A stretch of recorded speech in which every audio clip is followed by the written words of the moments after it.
एक गरीब बच्चे की कहानी। लगभग 200 शब्दों में। राजू एक छोटे से गांव में रहने वाला गरीब बच्चा था। उसके पिता एक मजदूर थे और मां घरों में काम करती थी। परिवार की हालत बहुत खराब थी। राजू के पास पहनने के लिए ढंग के कपड़े नहीं थे और अक्सर वह नंगे पांव स्कूल जाता था। लेकिन उसकी आंखों में बड़े सपने थे।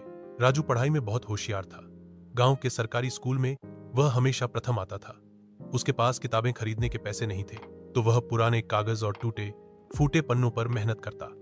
स्कूल के बाद वह दूसरों के खेतों में काम करता ताकि अपने परिवार की मदद कर सके। एक दिन गांव में एक एनजीओ आई जिसने राजू की प्रतिभा को पहचाना और उसकी पढ़ाई की जिम्मेदारी ली। राजू ने पूरी मेहनत से पढ़ाई की और आगे चलकर एक बड़ा डॉक्टर बन गया।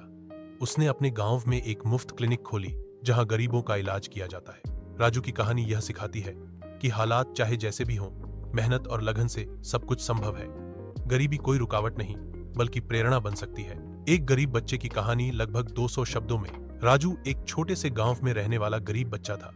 उसके पिता एक मजदूर थे और मां घरों में काम करती थी। परिवार की हालत बहुत खराब थी।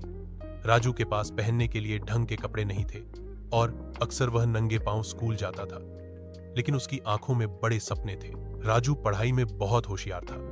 गांव के सरकारी स्कूल में वह हमेशा प्रथम आता था। उसके पास किताबें खरीदने के पैसे नहीं थे, तो वह पुराने कागज और टूटे फूटे पन्नों पर मेहनत करता। स्कूल के बाद वह दूसरों के खेतों में काम करता ताकि अपने परिवार की मदद कर सके। एक दिन गांव में एक एनजीओ आई जिसने राजू की प्रतिभा को पहचाना और उसकी पढ़ाई की जिम्मेदारी ली।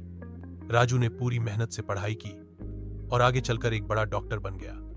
उसने अपने गांव में एक मुफ्त क्लिनिक खोली जहां गरीबों का इलाज किया जाता है। राजू की कहानी यह सिखाती है कि हालात चाहे जैसे भी हों, मेहनत और लगन से सब कुछ संभव है। गरीबी कोई रुकावट नहीं बल्कि प्रेरणा बन सकती है।